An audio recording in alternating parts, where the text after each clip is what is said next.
नया मुरादाबाद स्थित श्री महाकालेश्वर धाम मंदिर में हर वर्ष की भांति इस वर्ष भी श्रावण मास के अवसर पर लाला ओम प्रकाश मेमोरियल ट्रस्ट परिवार के सौजन्य से 7 दिवसीय श्रीमद् भागवत कथा की अमृत वर्षा का आयोजन धर्मनगरी से पधारे बाल व्यास कपिल देव जी महाराज के मुखारविंद से किया जा रहा है। 2 अगस्त से आरंभ 7 दिवसीय श्रीमद् भागवत कथा छठे दिवस भी जारी रही। पंचम दिवस की कथा का शुभारंभ सर्वप्रथम लाला ओम प्रकाश मेमोरियल ट्रस्ट परिवार के साथ महापौर विनोद अग्रवाल तथा गणमान्य अतिथियों के द्वारा श्रीमद् भागवत कथा पुराण के साथ साथ बाल व्यास कपिल देव जी महाराज का फूलों की वर्षा कर एवं पूजन कर स्वागत किया गया। इसके पश्चात सर्वप्रथम श्रीमद् भागवत कथा की आरती की गई। आरती के पश्चात बाल व्यास कपिल देव जी महाराज ने गिरिराज की कथा का उपस्थित सभी श्रद्धालुओं को श्रवण कराया। इस अवसर पर बाल व्यास कपिल देव महाराज द्वारा भगवान श्री कृष्ण माता राधा रानी की बड़े ही सुंदर एवं कार्य भजनों को सुनाकर उपस्थित सभी श्रद्धालुओं को झूमने के लिए विवश कर दिया। श्रीमद् भागवत कथा के छठे दिवस महाराज श्री ने पूतना उद्धार एवं श्री कृष्ण की बाल लीलाओं का सुंदर वर्णन भक्तों को श्रवण कराया। श्री कृष्ण और रुक्मणी के विवाह की अमृत वर्षा का श्रद्धालुओं को रसपान कराया। श्रीमद् भागवत कथा के दौरान बीच बीच में सुंदर सुंदर झांकियां प्रस्तुत की गयी। श्रीमद् भागवत कथा के छठे दिन कथा में भगवान श्री कृष्ण की दिव्य महारास लीला का वर्णन किया। बाल व्यास कपिल देव महाराज ने कहा कि भगवान की महारास लीला इतनी दिव्य है कि स्वयं भोलेनाथ उनके बाल रूप के दर्शन करने के लिए गोकुल पहुंच गए। मथुरागमन प्रसंग में अक्रूर जी भगवान को लेने आए। जब भगवान श्री कृष्ण मथुरा जाने लगे, समस्त ब्रज की गोपियां भगवान कृष्ण के रथ के आगे खड़ी हो गयी, कहने लगी, हे कन्हैया, या जब आपको हमें छोड़कर ही जाना था तो हमसे प्रेम क्यों किया। गोपी उद्धव संवाद। श्री कृष्ण एवं रुक्मणी विवाहोत्सव पर मनोहर झांकी प्रस्तुत की गई। भगवान श्री कृष्ण रुक्मणी जी के समस्त श्रद्धालु भक्तजनों ने शादी का आनंद लिया। श्रीमद् भागवत कथा के छठे व्यासपीठ से बाल व्यास कपिल देव महाराज द्वारा सभी उपस्थित गणमान्य अतिथियों के मस्तक पर तिलक लगाकर तथा पका पहनकर सम्मान देने के साथ ही उनके उज्ज्वल भविष्य के लिए श्री चरणों में प्रार्थना की गई। आज श्रीमद् भागवत कथा का तथा दिवस पूर्ण होने के बाद सभी को खीर के प्रसाद का वितरण किया।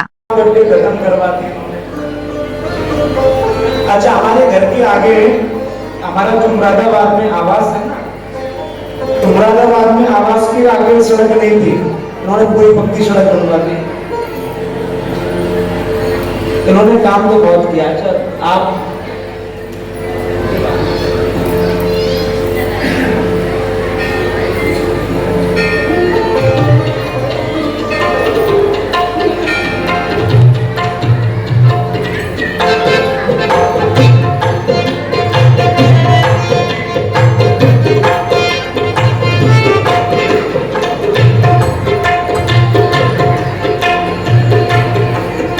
एक बार सभी प्रेम से बोल रहे हैं मुरादाबाद में।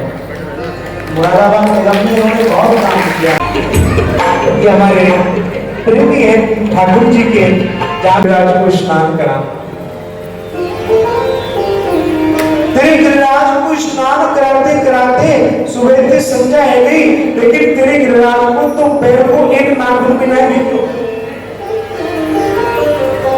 भैया हमारे बस की नहीं, तेरे गिरिराज की पूजा करनी। भगवान ने कहा, चिंता क्यों करते हो, गिरिराज की शरण में होना, आंख बंद करो। सबने आंख बंद किए। भगवान ने कहा, गिरिराज जी से प्रार्थना करो। सबने नेत्र बंद कर लिए और नेत्र बंद करके सभी गिरिराज जी महाराज से प्रार्थना करी। और जैसी प्रार्थना की, सोई मेरे कृष्ण कन्हैया ने मन से वहां पर गंगा जी को प्रकट कर दिया। उन्होंने मन में सोचा, लेकर के सुहानी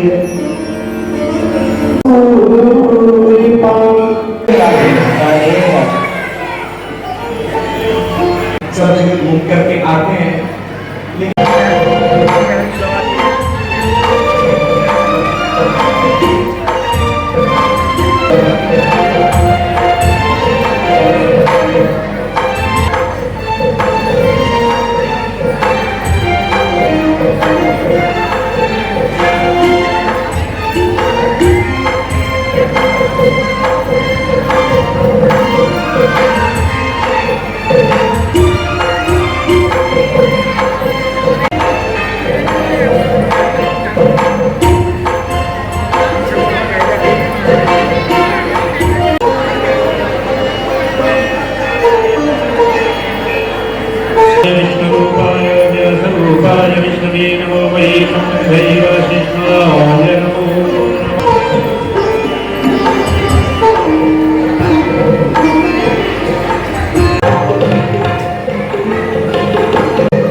गिरिराज को 7 कोस लंबे छोड़े में सजाई,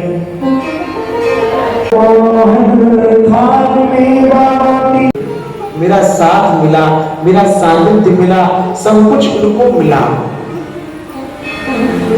लेकिन जब तक ये कर्मानुसार अपने हाथों से मेरी पूजा नहीं करेंगे, और द्वापर में विशेषता किसकी है, प्रधानता किसकी है, द्वापरे परिचर्यायाम, द्वापर में पूजन अर्चन विशेष है।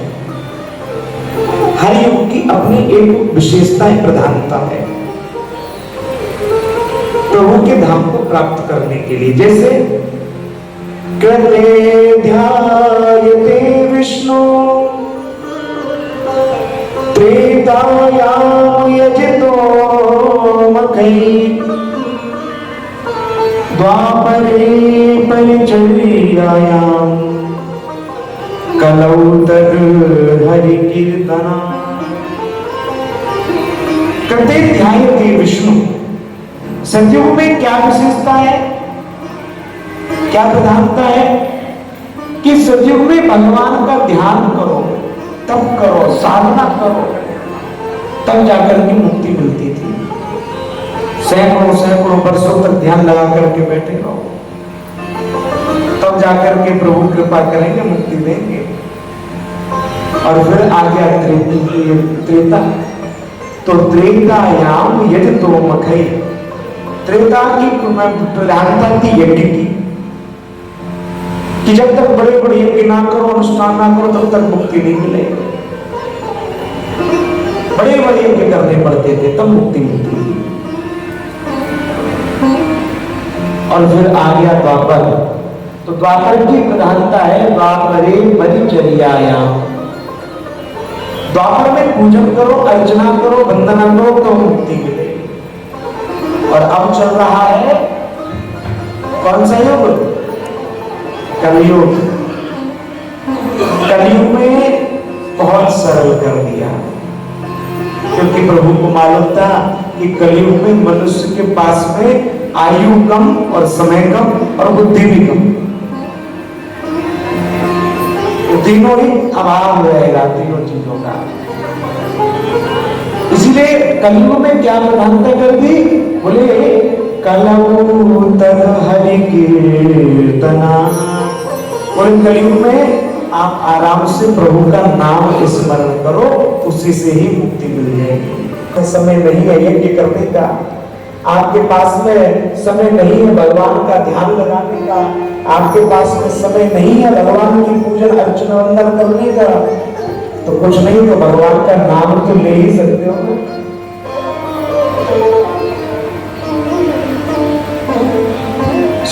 भगवान ने कलयुग में श्री हरिनाम संकीर्तन की प्रधानता कर दी। तो भगवान ने विचार किया कि ब्रजवासियों को मेरे दर्शन मिला, मेरा सानिध्य मिला, मेरा संग मिला, जब तक कि पूजन नहीं करेंगे, अपने हाथों से मेरा अर्चना नहीं करेंगे, वंदन नहीं करेंगे, तब तक इनको मेरा धाम तो मिलने वाला है नहीं।